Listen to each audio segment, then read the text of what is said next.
Hi నేను సతీష్. ఈ వీడియోలో ప్రోమో అనాలిసిస్ అట్టగే లైవ్ అప్డేట్స్ అలాగే ఒక వైరల్ వీడియో టాపిక్ గురించి కూడా ఎక్కువ మంది అడుగుతున్నది.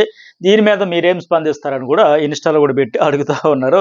ఆ టాపిక్ ఏంటి? అంత సెన్సేషన్ వీడియో ఇది కదా! దీని మీద టాపిక్ బాగా వైరల్ అయితుంది. దీని మీద కూడా స్పందించండి. ఈ మూడింటి మీద మాట్లాడదాం. మొత్తానికి తేజ వాళ్ళ అమ్మగారైతే వస్తారని ఆ రోజే నేను చెప్పా కదా! 100% వస్తారు టీఆర్‌పీ గేమ్ అని ఎగ్జాక్ట్‌గా వచ్చేసారు. మొత్తానికి ఆ ఫోన్ మోగడం, ఆయనకి మళ్ళీ లాస్ట్ వరకు కూడా టెన్షన్ పెట్టడం, తర్వాత అయితే ఫైనల్లీ హౌస్‌లోకి అయితే మిడ్ నైట్ ఎంట్రీ చేస్తారు. అందుకని నిద్రలోంచి పరిగెత్తుకుంటూ వస్తున్నాడు. ఆయన కూడా ఫుల్ హ్యాపీ అయిపోయాడు. చాలా హ్యాపీ. మరి మీకు కూడా ఎంతమందికి హమ్మయ్య! తేజకి కూడా అవకాశం ఇచ్చేసారు ఫ్యామిలీ వీక్ వాళ్ళ మదర్ కోసం అంత ఎమోషనల్ ఫీల్ అవుతున్నాడు కనిపించే వాళ్ళందరూ కూడా లైక్ చేయండి. అట్లాగే మెసేజ్ కూడా పెట్టండి మీకేమనిపించింది కూడా. మరి ఆవిడ కూడా చాలా ఎమోషనల్ అయిపోతారు. ఎందుకంటే రోజు ఆవిడ పాపం నా కొడుకు ఎలాగా ఆడుతున్నాడో చూస్తే ఆట కంటే ఏడుపు ఎక్కువైతుంది కనుక బాధపడుతున్నాడు కనుక. సో గేమ్ పరంగా బాగుంది. ఫినాలని చూడాలంటే అయితే ఇదే గేమ్ ఆ ఫ్లోలో వెళ్తే కొంతవరకు ఛాన్స్ ఉంటుంది టాప్ 5 వరకు. ఇంకా బెటర్‌గా కంటిన్యూ చేసుకుంటే ఈ నామినేషన్ పాయింట్లు గాని ఏమైనా చేసుకుంటే ఆడదానికి ఆడ మంచి పాయింట్స్ పెట్టుకొని ఏదో సిల్లీగా, సేఫ్‌గా ఆడకుండా ఒక కాలిక్యులేటెడ్‌గా మంచిగా ఆ ఎఫర్ట్స్ అన్ని పెట్టుకుంటూ గేమ్‌లో ఆడుకుంటూ చూద్దాం మరి ఎట్లా ఉంటదేంటో. మొత్తానికి నా కల అయితే నెరవేరింది. ఆ సీజన్ 7 నుంచి ఇక టైటిల్ గెలిచిన ఆనందంతో అబ్బిబ్బైపోతున్నాడు టేస్టీ తేజ. అలాగే లైవ్‌లో ఇంకోటేంటంటే డిస్కషన్ పృథ్వీ, నబీల్ డిస్కషన్ గూడా ఈ ఫ్యామిలీ వీక్ తర్వాత నామినేషన్‌లు కష్టమైపోతే ఇంకా సిల్లీ పాయింట్స్ ఉంటాయి. ఎవరికీ చెప్పలేమన్న మాదిరిగా పృథ్వీ మాట్లాడితే నబీల్ అంటున్నాడు. ఇది 100% ఫ్యాక్ట్. ఈ ఫ్యామిలీ వీక్ వచ్చిన తర్వాత ఎవరి గేమ్ ఏంటి, మైనస్‌లేంటి, పాజిటివిటీ ఏంటి చెప్పిన తర్వాత ఎలా ఆడాలి, ఎలా ఆడకూడదని చెప్పిన తర్వాత ఇక గ్రూప్ గేమ్ ఆడలేరు. మరి ఎవరిలో ఏ చిన్న పాయింట్ దొరికినా సరే తప్పదింక. ఎందుకంటే ఆల్రెడీ ఇప్పుడు 10 మంది ఉన్నారు. ఇక 9, ఒక 8, 7 అలా తగ్గిపోతుంటే సంఖ్య తగ్గిపోతా ఉంటే మరి ఇంకెట్లా జేయాలి? ఇక నా ఫ్రెండా, నీ ఫ్రెండ్ అనుకుంటే ఇట్లా చేసుకోవాల్సిందే. అంటే ఇది 100% ఫ్యాక్ట్. ఇక కష్టం అయితా ఉంటది. సో, ఇక నేను వాళ్ళనే జేయాలి, మా వాళ్ళని అంత సినిమా ఉండదు ఇంక. ఎవరినెవరైనా చేసే పరిస్థితి వచ్చేస్తుంది. గేమ్ దగ్గరికొచ్చేస్తుంది గనక అదే దాని గురించి అయితే మాట్లాడతా. అట్లాగే నబీల్ అంటాడు, మా మదర్ చెప్పకపోవడం మంచిదైంది. ఆ లెటర్‌లో కూడా సేమ్ ఇదే ఫ్లోలో ఇలాగే కంటిన్యూ అయ్యన్నారు. సో, ఇప్పుడు కూడా ఈవిడ కూడా అట్లాగే చెప్పింది. కన్‌ఫ్యూజ్ అయిపోతాం కదా! సేమ్ ఫ్లోలో వెళ్ళిపోమన్నారు. అదే బెటర్ లెక్క ఆయనకి కూడా ఫీల్ అయితే పృథ్వీ కూడా అంటాడు, నామినేషన్‌లో డిస్కషన్‌లు వద్దని మా అమ్మ చెప్పారు. అయితే మొన్న 'తేజ' విషయంలో ఒకరు ఉండిపోతే రావద్దన్నాం కదా! ఆ పాయింట్ కూడా కావచ్చు. అంటే ఇతనేంటి నబీల్ అయ్యో! మనం కొన్ని సార్లు జోక్‌గా అంటాంగా ఈ సూట్‌కేస్ ఇక్కడ పెట్టొచ్చు నామినేషన్ చేస్తుంటే అది కూడా పోవచ్చు అనుకుంటాడు. బట్ ఇతనికి అర్థం కానిది ఏందంటే అలాగే నబీల్ ఇంకోటి ఏమన్నాడంటే విష్ణుప్రియ కోసం 5గురు నామినేషన్ గురించి పెద్ద డిస్కషన్ అయింది కదా! క్లాన్ వర్సెస్ క్లాన్ అనుకుని అది కావచ్చు అందువల్లేమో అనుకుంటున్నాడు. బట్ ఇక్కడేంటంటే ఇంకోటి నబీలు మనం ఫస్ట్ టైమ్ వచ్చాం గనుక రియల్‌గా ఉంటాం. వైల్డ్ కార్డ్‌లు వచ్చారు కదా! వాళ్ళు ప్రతిదీ లెక్కలేసుకొని అంతా సిగ్నల్ సైన్స్ చేసుకొని హ్యాండ్ గెస్చర్స్ ఇట్లా గెస్చర్స్‌తోని మాట్లాడుతూ ఉంటారు. వాళ్ళు అట్లా ముందుకు పోతారు. అంటే పృథ్వీ ఇక్కడ ఏం చెప్తాడు? అది కరెక్టే వాళ్ళు వైల్డ్ కార్డ్‌లు వచ్చారు కాబట్టి అని చెబుతూ నాకసల ఈ షో గురించి ఐడియా లేదని చెబుతూ మొన్న బురద టాస్క్ అయింది కదా! అప్పుడంట అవినాష్ టేస్టీ తేజకి అడిగాడంట. ఎవరిని నామినేట్ చేస్తున్నావు అంటే ఒకటి ప్రేరణ అని చెప్పాడంటే హింట్ ఇచ్చాడంట. ఇంకోటి ఏంటి అంటే ఎవరిని చేయాలన్న టేస్ట్ అడిగితే ఇలా గెడ్డం చూపించాడంట అవినాష్. ఇలా గెడ్డం చూపించాడంటే గెడ్డం బాబు పృథ్వీరాజ్‌ని నామినేట్ చెయ్యని లెక్క. సో, ఇది ఆయనకి మిర్రర్‌లో కనబడిందంట. ఆపోజిట్ మిర్రర్‌లో ఎవరికి? పృథ్వీకి. కనబడి ఓహో! వెంటనే తేజ ఇక నన్నే చేస్తాడని చెప్పేసి వెంటనే వెళ్లి ఆ ఫ్యాంట్ మార్చుకొని వచ్చాడంట. కొత్త ఫ్యాంట్ మంచి ఫ్యాంట్ అది ఎందుకు ఖరాబ్ అయిపోవడం. ఆ బురద నీళ్ళు పడతాయి కదా! అని లెక్కపోయి వెంటనే ఫ్యాంట్ మార్చుకొని వచ్చాడు. వెంటనే టేస్టీ తేజ వచ్చి పృథ్వీనే చేశాడు. సో, అప్పుడు నబీల్‌కి ఆశ్చర్యం వేసిందండి. ఏంటి టేస్టీ తేజ పృథ్వీనే చేస్తున్నాడు. ఇతనికేంటి ఇంత కాన్ఫిడెన్స్ కనిపించింది? ఎట్లా ప్యాంట్ మార్చుకొని వచ్చాడు? ఆయన రాంగానే నేను అదే కరెక్ట్‌గా చేశాడంటే అప్పుడు చెప్పి నాకిట్లా కనపడింది మిర్రర్‌లో. వాళ్ళు మనం డైరెక్ట్‌గా మాట్లాడేస్తుంటాం. బట్ వాళ్ళేంటంటే ఇట్లా చేస్తారని చెప్పేసి నబీల్ గురించి కూడా ఒకవేళ చేయాలంటే ఇలా కన్ను కొడతాడు. కన్ను చిన్నదిగా చేసి నబీల్‌కి ఇలాగా ఒక కోడ్ లాంగ్వేజ్ ఉంది ఆళ్ళకి. ఈ హ్యాండ్ గెస్చర్ లేకపోతే ఫేస్ ఎక్స్‌ప్రెషన్స్ లేకపోతే ఇలా గెడ్డం అని చెప్పేసి కన్ను కొట్టడాలు ఇట్లా రకరకాలుగా లేకపోతే నిఖిల్ కోసం అయితే హైట్ అయినట్టు ఇట్లా ఒక రకరకాలుగా వాళ్ళకి ఒక గెస్చర్స్‌తో చేస్తారు నామినేషన్స్. అలా సైన్ చేస్తారు. మనం డైరెక్ట్‌గా మాట్లాడేసుకుంటాం అని చెబుతా ఉన్నాడు. అయితే నాకు ఈ బిగ్ బాస్ గురించి ఏం తెలీదు అంటాడు ఇక్కడ పృథ్వీ. ఈ మాట అయితే నేను నమ్మను. ఎందుకంటే బయట నామినేషన్‌లోకి వాళ్ళందరూ వచ్చేయాలి. ఒకలైనా రాకపోతే వాళ్ళ ఓట్లు కూడా మిగతా నామినేషన్‌లోకి వచ్చే వాళ్ళకి కూడా షేర్ అయిపోతాయి అని చెప్పిన కంటెస్టెంట్‌గా పృథ్వీని మనం చూసాం. అలాంటి ఆయనకి మనకేమి తెలీదు, నాకేమి బిగ్ బాస్ గురించి తెలీదు, ఏం మాట్లాడాలో, ఏం మాట్లాడకూడదో అనేది కరెక్ట్ కాదు. నేనైతే నమ్మట్లే ఆ విషయంలో. అట్లాగే ఇక్కడ నబీల్ కూడా అంటున్నాడు, అవును అందుకే నువ్వు ఫ్యాంట్ మార్చుకున్నావు, ఓహో అదే సంగతి, అది కరెక్టే, వాళ్ళు హ్యాండ్ గెస్టర్స్తోనే చేస్తారు చెబుతారు, నాకు కూడా అర్థమవుతుంది అంటే ఆ తర్వాత అయితే ఇక్కడ నేనేమంటానంటే వీళ్ళు హ్యాండ్ గెస్టర్స్ ఇవన్నీ కూడా ఇది కూడా రాంగే. అయితే వాళ్ళు కంప్లీట్గా పబ్లిక్ ప్యూర్లీ మాట్లాడేసి అసలు పాయింట్స్ ఉన్నాయా లేవా డిస్కషన్ చేసుకుని మరి చేసేస్తూ ఉంటారు. గత సీజన్లో కూడా చూసాం ఇలాగా రాయడం, ఎల్ అయితే ఎల్ అని రాయడం, టీ అయితే టీ అని రాయడం, లేకపోతే దుప్పట్ల మీద బెడ్షీట్ల మీద రాసుకోవడం, ఇట్లా ఇట్లా చెప్పడాలు, ఇలా ఇలా ఇలా ఎవరెవరు ఏంటి అని చేతుల మీద రాయడం, కాళ్ళ మీద రాయడం, బాడీ మీద రాయడం, ఇలా సిగ్నల్స్ ఇచ్చుకోవడం, చెప్పుకోవడం ఇవన్నీ చేసేవారు ఆ సీజన్లో. బట్ ఇప్పుడు కూడా అదే మాదిరిగా వీళ్ళు కూడా చేస్తున్నారు అవినాష్ వాళ్ళు, ఎవరిని చేయాలి ఏంటి. అయితే వీళ్ళేంటి కంప్లీట్గా అది పాయింట్ లేదని పాయింట్లు కూడా డిస్కషన్ చేసుకుని, పాయింట్స్ ఉంటే అవి చెప్పడం, లేకపోతే లేవని చెప్పడం, లేకపోయినా సరే వేసేయాలని చెప్పడం, మరి బరితెగింపు అంటారు కదా అట్లా. మళ్ళీ దానికి నాకు తెలియదు అని చెప్పడం అయితే మళ్ళీ మరొక కవర్ డ్రైవ్ అనే చెప్పాలి.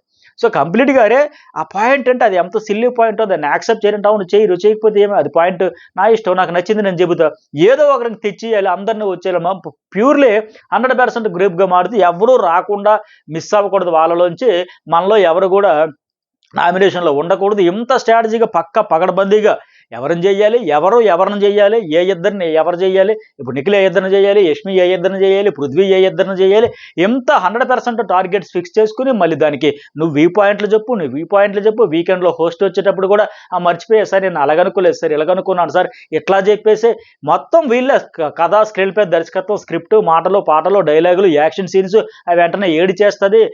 అవునా సార్ నేను మర్చిపోయి సార్, నేను అలాగనుకోలేదు సార్, ఇలాగనుకున్నా సార్, ఏడి చేసి మాట మార్చేసి ఇట్లా ఇంత పకడ్బందీగా ఆడిస్తే ఖచ్చితంగా ఆడియన్స్ విషయంలో బిస్కెట్ అయిపోతారు. ఇప్పుడు వాళ్ళు చేసింది రాంగ్, కాకపోతే వాళ్ళు ఇట్లా గెడ్డమని అది కొంత 50% ఒక 20% అనుకుంటే వీళ్ళు మొత్తం ఇంకా 100% చేయడం వల్ల ఎంత బిస్కెట్ అయినా. అయితే మళ్ళీ పృథ్వీ అంటాడు ఇక్కడ గౌతమ్తో మొన్న చెప్పాడంట, నిఖిల్ కూడా ఫ్రెండ్షిప్ ఉన్నా సరే అంటే గ్రూప్ గేమ్ ఆడుతున్నారు కదా ముగ్గురు అంటే, లేదు ఫ్రెండ్షిప్ ఉన్నా సరే టైం వస్తే గొడవ పడతాం, మా ఇద్దరం కూడా చెప్పుకున్నాం, రాంగ్ చేస్తే నామినేషన్ చేసుకుంటాం, చేసుకోవాలి, అది ఇంక ఇప్పుడు తప్పదు, ఇంకా వాళ్ళు స్టార్టింగ్లో మాట్లాడినట్టుగా ఇక్కడ ఎంత క్లోజ్ ఉన్నా సరే మిస్టేక్ ఉంటే ఖచ్చితంగా చేయాల్సిందే. సో నబీల్ కూడా అదే అంటాడు, తేజ్ అది అగ్ మిస్టేక్, అలాగే యష్ మీద సూట్ కేసు మిస్టేక్, దాని మీద కన్ఫ్యూజ్ వల్ల ఆయన స్టార్ట్ చేయడమే కదా ఆ కన్ఫెషన్ రూమ్కి వెళ్ళి వచ్చి సో 1,05,000 అంత లాస్ అయ్యాము, సో ఆ పాయింట్లు కూడా చేయాలనుకున్నా. ఎనివే అయింది తప్పు, ఈవిడిది తప్పే, ఇద్దరిది తప్పే, తేజ్ అది పెద్ద తప్పు అంటే అసలు స్టార్ట్ చేసింది ఆయన కదా అని పృథ్వీ అంటున్నాడు ఇక్కడ. అలాగే వాటర్ టాస్క్లో కూడా నబీలు తప్పు చేస్తే పృథ్వీ కూడా తప్పు చేసి అన్నారు కదా. ఓకే, నబీల్ అసలు ఆ తప్పు చేయకపోతే, స్టార్ట్ చేయకపోతే నేను కూడా చేసేవాడిని కాదు కదా, అలా నేను సమర్థించుకుంటా అంటే నువ్వు చూసేదానికి 6 అనిపిస్తే నేను చూసేటప్పుడు 9 అనిపించవచ్చు, ఇట్లా ఉంటాయి అంటున్నాడు. కానీ తప్పు ఫస్ట్ ఎవరు చేసినా రెండో వాళ్ళు అయితే తప్పు అని చేసి తెలిసి ఆయన తప్పు అనేటప్పుడు మరి మీరు ఎట్లా చేస్తారు, చేయకుండా ఉండాలి. ఇప్పుడు యష్మి చేసింది, తేజ చేసిందే తప్పు, మళ్ళీ యష్మి అదే తప్పు చేస్తే మళ్ళీ దాన్ని సమర్థించడం, ఆయనదే తప్పు ఈవిడి తప్పు కాదన్న రాంగ్. అట్లాగే ఇక్కడ సేమ్ నబీలు పృథ్వీ విషయం కూడా వాటర్ టాస్క్లో కూడా సేమ్, ఆయన చేసిందే తప్పు అంటే ఈయన కూడా ఫాలో ఇప్పుడు అప్పుడు ఇద్దరిదే తప్పు అని హరితేజ కూడా చెప్పింది. ఇక్కడ పర్సన్స్ తేజ యష్మి మారేసరికేమో కాదు తేజదే తప్పు అని చెప్పింది. అక్కడ మాత్రం ఇద్దరిది తప్పే, నబీలు చేశాడు నువ్వు చేశాడు కాబట్టి ఇద్దరిది ఈక్వల్ అయిపోయింది అని ఆవిడ చెప్పింది. అలాగే ఇంకొక వైరల్ టాపిక్ అని చెప్పా కదా, ఇదేంటంటే గౌతమ్ కృష్ణ రెడ్ టవల్ కట్టుకుంటున్న వీడియో నాకు షేర్ చేసి దీని గురించి మీరేమంటారు, రెస్పాండ్ అవ్వండి, స్పందించండి అంటే అక్కడ ఏం మాట్లాడుతున్నారంటే రోహిణి విష్ణుప్రియ అడుగుతున్నారు ఆయన టవల్ కట్టాడు అనేది. ఇక్కడ విష్ణుప్రియకి పెద్ద సమస్య అయిపోయి చాలా ఇరిటేటింగ్గా ఫేస్ పెట్టి ఎందుకలా టవల్ కడుతున్నావు అంటే రోహిణి కూడా అడిగింది ఎందుకలా కడుతున్నావు అంటే టవల్ అంటే నాకేముంది యూనిక్ స్టైల్ ఉండాలి కదా అంటే విష్ణుప్రియ అంటుంది ఫ్రస్ట్రేట్తో, ఫస్ట్లో కట్టలేదు కదా నెమ్మదిగా కడుతున్నావు అంటే స్టైల్ అంటాడు. ఆ తర్వాత కూడా ఆయన వెళ్ళొస్తుంటే యష్మి విష్ణుప్రియ కూడా మాట్లాడేటప్పుడు విష్ణుప్రియ అడుగుతుంది, యష్మి కూడా అడుగుతుంది ఎందుకలా కడుతున్నాడు అనేసి ఏదో మాట కూడా అనేది మ్యూట్ చేస్తాడు. ఆవిడ ఏం టంగ్ స్లిప్ అయింది ఏంటో కానీ ఆ మాటలు అయితే మ్యూట్ చేస్తుంది. విష్ణుప్రియ కనెక్షన్ టు ఆడియన్స్ అని చెబుతుంది. సో అక్కడ తప్పే ఉంది, ఆయనేమో యూనిక్ స్టైల్ అంటున్నాడు, ఈవిడేమో కనెక్షన్ టు ఆడియన్స్ అంటుంది. అంటే క్లారిటీ ఉంది కదా విష్ణుప్రియ కూడా కనెక్షన్ కోసం అని మాదిరిగా. ఇక యష్మి అంటారా నచ్చిన వాళ్ళు చేస్తే ఏదైనా అద్భుతం అమోఘం, నచ్చిన వాళ్ళు చేస్తే అసలు దారుణం ఘోరం నేరం పాపం అట్లా ఉంటుంది. మ్యూట్ కూడా వేశారంటే ఏదో మాత్రం టంగ్ అయితే స్లిప్ అయినట్టు ఉంది అక్కడ అర్థమవుతుంది. సరే ఇప్పుడు ఆయన టవల గడితే ఈవిడికి ఏంటి సమస్య అంటాను నేను. ఇప్పుడు హౌస్లోకి వెళ్ళింది ఒక కంటెస్టెంట్, ఏ కంటెస్టెంట్ ఎందుకోసం వెళ్తారు, మొన్న చెప్పినట్టుగా చెక్కభజన చేసుకోవడానికి వెళ్ళరుగా. హౌస్లోకి వెళ్ళేదే జనాల మనసులు గెలుచుకోవడానికి, ఆడియన్స్ని మెప్పించడానికి, ఏదో ఒకటి చెయ్యాలి, నాలో ఇది ఒక స్వాగ్ ఉందో టాలెంట్ ఉందో లేకపోతే ఇది ఉందో అది ఉందో ప్రూవ్ చేసుకుని ఆడియన్స్ మనసులు గెలుచుకోవడానికి. సో ఆ క్రమంలోనే టవల కట్టి ఇప్పుడు అన్నట్టుగా విష్ణుప్రియ చెబుతుంది కనెక్షన్ టు ఆడియన్స్, ఆ కనెక్షన్ కోసం ప్రయత్నం చేస్తాను, నీకైతే అది అక్కర్లా, నీకు ఆడియన్స్తో కనెక్షన్ అక్కర్లా, నీకు పృథ్వీ ఒక్కడితో కనెక్షన్ ఉంటే చాలు, మిగతా ఎవరితో నీకు సంబంధం లేదంటే ఉంటావు. బట్ ఇక్కడేంటి ఆవిడే చెబుతుంది కనెక్షన్ టు ఆడియన్స్, అందుకోసమే చేస్తున్నాడు. ఇప్పుడు వైల్డ్ కార్డులు ఇద్దరు రోహిణి అవినాష్ నీ బెస్ట్ ఫ్రెండ్సే. వచ్చిన వాళ్ళందరూ మాక్సిమం గౌతమ్‌ని కలుపుకుంటే అప్పుడు అందరూ చెప్పారు, "నీకు గేమ్ బాలేదు, పాడైపోతుంది. మేమే సపోర్ట్ చేసాం బయట నుంచి" అని రోహిణి కూడా చెప్పింది. ఎక్కడో టాప్‌లో ఉండేదో బాటంలో పడిపోయి, అయ్యో! ఇంత దారుణంగా ఆడుతుంది అంటే నీ ఫ్యాన్స్ కూడా చెప్పారు, "అక్క విష్ణుప్రియ అక్కకి చెప్పక్క, చెప్పక్క" అని నీ ఫ్యాన్స్ కూడా చెప్పారా? చాలా బాధపడుతున్నారని చెప్పినా నీ ఫ్యాన్స్ బాధ కూడా నువ్వు అర్థం చేసుకోలేక, నిన్ను అభిమానించే వాళ్ళు కూడా బాధపడినా నాకు అనవసరం, నాకు ఆళ్ళతో కనెక్షన్ లేదన్నట్టుగా నువ్వు ఉండేటప్పుడు, మరి ఆయన ఆడియన్స్ కనెక్షన్ కోసం ట్రై చేస్తే తప్పేంటట అక్కడ? ఇక్కడికొచ్చింది అందుకోసమే గదా! ఆడియన్స్ కనెక్షన్ కోసమే కదా వచ్చింది. అందులో ఏమంత ఫ్రస్ట్రేట్ అయిపోయి, బాధపడిపోయి, ఫీల్ అయిపోవాల్సింది. మీరు కూడా కట్టుకోవచ్చు కదా! 2 టవల్స్ కట్టుకోవచ్చు కదా! ఆయన రెడ్ కడితే మీరు రెడ్, వైట్, బ్లాక్, బ్లూ ఒక 4 కట్టుకోవచ్చు కదా! ఎవరు వద్దన్నారు? మీరు కూడా ఆడియన్స్ కనెక్షన్ కోసమే కదా వచ్చింది, ఉండింది. ఆఫ్‌కోర్స్ విష్ణుప్రియకైతే అవసరం లేదది. ఇప్పుడు వీకెండ్ ఇన్‌పుట్స్ కోసం తెగ తాపత్రయపడిపోతారు. ఏమొస్తారా? మన మిస్టేక్స్ ఏం చెబుతారా? ఆట మార్చుకుందామని. ఇప్పుడు ఎవరావిడ యష్మి కూడా మార్చుకోవట్లా. వైల్డ్ కార్డ్‌లో వచ్చేటప్పుడు మార్చుకుంది కదా! మళ్ళీ వాళ్ళ నాన్నగారు వచ్చిన తర్వాత ఇప్పుడు మార్చుకుంది కదా! అలా వీళ్ళైతే మార్చుకునే ప్రయత్నం అయితే చేస్తా ఉన్నారు. మిగతా అందరూ ఒక విష్ణుప్రియ తప్ప. ఇప్పుడు ఈమెకేంటి వైల్డ్ కార్డ్‌లో వచ్చి చెప్పినా వినలా. నాగార్జున గారు వచ్చి చెప్పినా వినలా. అలాగే లెటర్‌లో ఫ్యామిలీ వీక్ లెటర్‌లో వచ్చినప్పుడు కూడా వినలా. అమ్మ ఆడియన్స్‌తో కనెక్షన్ తప్పిపోతుంది. అది పెంచుకో, ఆట మార్చుకో అని చెప్పినా వినలా. ఆఖరికి కన్న తండ్రి ఆయనొచ్చి చెప్పినప్పుడు కూడా కనీసం వినకుండా నాకు ఫీలింగ్స్ కప్పేయలేను, నీ ఆనందం కోసమే కాఫీ తాగుతాం కదా! ఇట్లా ఎగ్జాంపుల్స్ కూడా చెబుతోంది. సో, నా ఆనందం, నా సంతోషం నాకనిపించింది నేనెందుకు కప్పేయాలి అని చెబుతాం. ఆయన కూడా అంతే కదా! సింపుల్ ఆయన ఆనందం కోసం ఆయన చేస్తున్నాడు. ఆడియన్స్ కనెక్షన్‌తో చేస్తున్నాడు. అదంత సమస్య. పైగా కాఫీ ఎందుకు తాగుతావు అని ఒక ఎగ్జాంపుల్ కూడా చెబుతుంది. సంతోషం కోసం చేస్తావంటే, మరి అది కాఫీ మితిమీరిసి తాగితే ఏమైతది? ఓ 2 కప్పులు తాగమ్మా పర్వాలేదు. 4, 10 కప్పులు, 20 కప్పులు, 30 కప్పులు తాగితే ఆరోగ్యం పాడైపోతుంది అని లెక్క వాళ్ళు చెబుతున్నా సరే నేను ఇంకా తాగుతానంటే ఇంకెవరేం చేస్తారు? ఓహో! అంత మానుకోలేని స్థాయికి వెళ్ళిపోయిందా కాఫీ అనేది? అట్లాగే ఉంటదింక. లిమిట్ ఉండాలి గదా! వాళ్ళు చెబుతున్నారు కదా! సర్లే ఎంత చెప్పినా అర్థం కావట్లేదు కదా! పైగా ఇక్కడ ఈ టవల గురించి అంత హైప్ ఎందుకొస్తుంది? ఇంత ప్రచారం వస్తుందంటే బయటుండే పీఆర్. ఇప్పుడు 'గౌతమ్‌లో' నెగెటివిటీ చూపించాలి, హైలైట్ చేయాలని ఇప్పుడు నిఖిల్ పీఆర్, ప్రేరణ పీఆర్ చేస్తారు. విష్ణుప్రియ పీఆర్ కూడా చేస్తారు. ఎందుకంటే నిఖిల్, ప్రేరణకి టాప్ 3లో పోటీ ఉంటదనే ఉద్దేశంతో వాళ్ళు చేస్తారు. అలాగే విష్ణుప్రియ ఇప్పుడు ఎటు దీని గురించి టవల గురించి హైలైట్ చేసింది కనుక, టవల్ ఎందుకు కడతాను ఇంతకుముందు కట్టలేదన్నావు గనుక ఖచ్చితంగా ఆమె పీఆర్ కూడా హైలైట్ చేస్తారు. సో, ఇప్పుడు గౌతమ్ పీఆర్ ఏం చేస్తారు? నాన్ తెలుగు, తెలుగు అనేది ఏదో ఒకటి ఈయనకి మైలేజ్ వచ్చిద్ది. వాళ్ళలో నెగెటివ్ ఏంటి? ఇలా ఫ్లిప్ ఆడారు, గ్రూప్ ఆడారు. ఇట్లా వాళ్ళు హైలైట్ చేస్తారు. బయట పీఆర్ స్టంట్ అయితే చేస్తారు. అదే పోటీ ఉంది గనుక వీళ్ళకి సంబంధించి గౌతమ్‌కి సంబంధించి పీఆర్ వాళ్ళలో నెగెటివ్‌ని హైలైట్ చేస్తారు. వీళ్ళలో వచ్చేదేమో నెగెటివ్ వీళ్ళైతే హైలైట్ చేస్తారు. సో, దీని గురించి ఇట్లా. ఇక్కడ వీళ్ళకొచ్చిన ఇబ్బంది ఏంటి? నొప్పి ఏంటి? సమస్య ఏంటో నాకైతే అర్థం కాలేదు. వీళ్ళు ఒకటి కాకపోతే 4 కట్టుకోవచ్చు. ఇప్పుడు ఆడియన్స్ ఏడిస్తేనే ఎమోషనల్‌గా కనెక్ట్ అయిపోతాడనేటప్పుడు ఏదో ఒక ప్రయత్నం చేస్తున్నాడు ఆడియన్స్‌ని కనెక్షన్ తెచ్చుకునే దానికి. ఈమె మరి ఏం చేస్తుంది? నేను ఉంటే ఉంటా, పోతే పోతా, నేను ఇలాగే ఉంటాను. ఎవ్వరు చెప్పినా నేను సీతయ్యలాగా, సీతక్కనే, సీతమ్మనే, నేను మారను, మారేదే లేదు. నేను ఒక మోనార్కు అని చెబుతా ఉంది. సో, అందరూ ఈవిడ తప్ప ఈ సీజన్‌లో కాదు ఏ సీజన్‌లో సరే ఆడియన్స్‌ని మెప్పించాలని ఆడియన్స్ కనెక్షన్ కోసమే ప్రయత్నం చేస్తారే. వెళ్ళిందే ఆడియన్స్‌ని అట్రాక్ట్ చేయడానికి. తన ప్రయత్నం తనకు నచ్చిన వేలో, వచ్చిన వేలో చేసుకున్నాడు.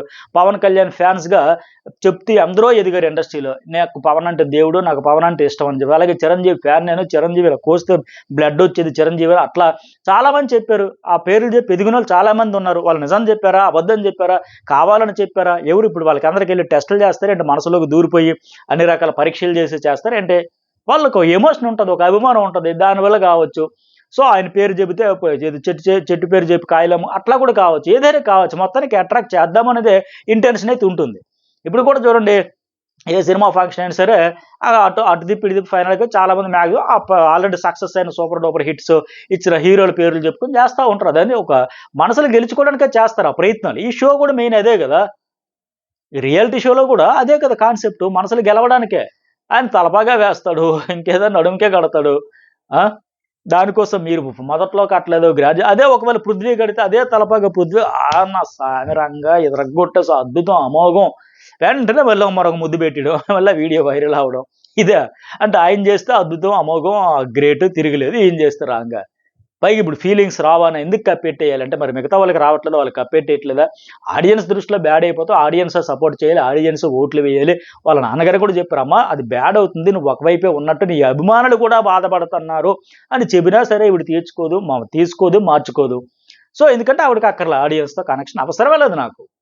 సో ఆయనకు ప్లస్ అవుతుంది చేస్తున్నాడు, నీకు మైనస్ అవుతుందమ్మా అని ఎన్ని రకాలుగా ఈవిడికి వచ్చిన ఇన్పుట్స్ ఎవరికి రాలే. అయినా మార్చుకో, నీకు అవసరం లేదు కాబట్టి, ఆయనకు అవసరం కాబట్టి.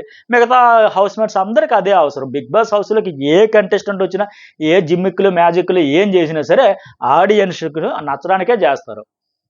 అది బెడిసి కొడితే వాళ్ళ దురదృష్టం బయటకు వచ్చి చాలా చేసాం లాగేస్తారు బయటకు ఆడియన్సే. వాంటెడ్లీ చేస్తున్నామని. ఒకరు నచ్చితే మద్దతు ఇస్తారు, సపోర్ట్ చేస్తారు ఉంటారు. అది వాళ్ళు అక్కడ చేసే యాక్షన్‌కి వీళ్ళ నుంచి వచ్చే రియాక్షన్ ప్లస్, మైనస్ అని బేరీజ్ వేసుకొని, లెక్కలేసుకొని అది చేస్తారు. బట్ మనలో ఎవరో నూటికో, కోటికో ఒకరు ఇలాంటోళ్ళు ఉంటారు. సో, ఇది దీనికి సంబంధించి మరి పిఆర్ అయితే రకరకాల స్టంట్లు చేస్తారు. మరి ఇంకా అలాగే లైవ్‌లో కూడా చాలా ఎంటర్‌టైన్‌మెంట్ టాస్క్‌లు అయితే నడుస్తాయి. మరి మీకేమనిపిస్తుంది? ఓటింగ్‌లో మాత్రం ఈసారి చాలా ట్విస్ట్‌లు ఉండబోతున్నాయి. ఎలిమినేషన్ విషయంలో మరొక వీడియో అప్లోడ్ చేస్తాను న్యూస్ బోర్డ్‌లో 6:30 కల్లా. చాలా ఇంట్రెస్ట్‌గా ఉంటుంది. ఈ వీడియోకి లైక్ అయితే కొట్టడం మర్చిపోకండి. అలాగే 2 ఛానల్స్ సబ్స్క్రైబ్ అయితే చేసుకోండి. Thank you.